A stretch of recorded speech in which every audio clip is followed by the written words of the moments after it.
Magandang araw mga bata!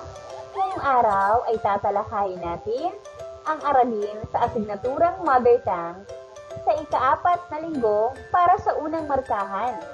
Sa pagkatapos ng aral ito, ay inaasahan na pasalitang maipapahayag ang mga pangunahing pangangailangan.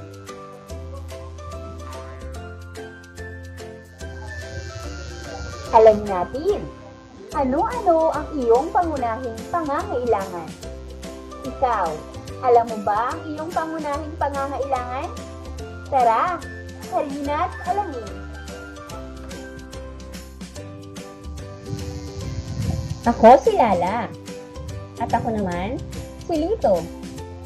Kami ay nasa unang baitang.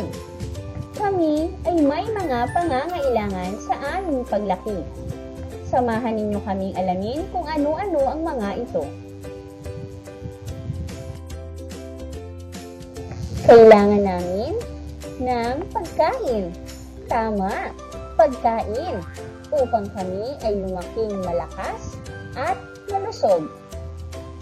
Ano-ano mga pagkain ang kailangan natin kainin upang tayo ay maging malakas at malusog?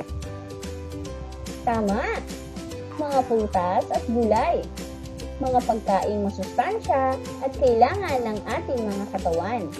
Tandaan mga bata, iwasan ang pagkain ng mga hindi naaangkop sa ating pangangatawan upang tayo ay makaiwas sa anumang sakit at karamdaman.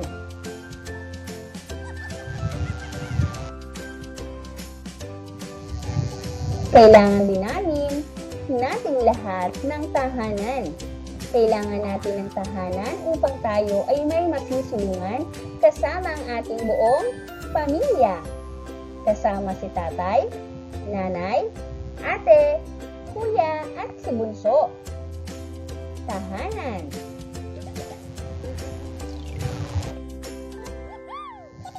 Kailangan din natin ng kasuotan.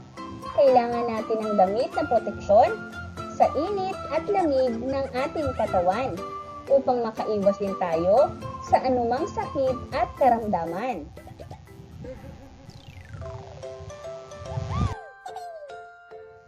Tandaan, ang bawat bata ay may mga pangunahing pangangailangan tulad ng pagkain, tahanan, at kasuotan.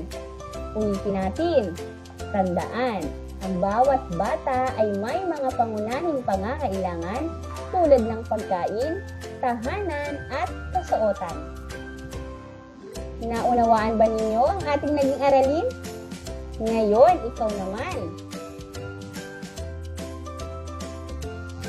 Bilang pag-alam sa mga natutunan, iguhit mo ang mga pangunahing pangangailangan sa 3 bilog na iyong nakikita.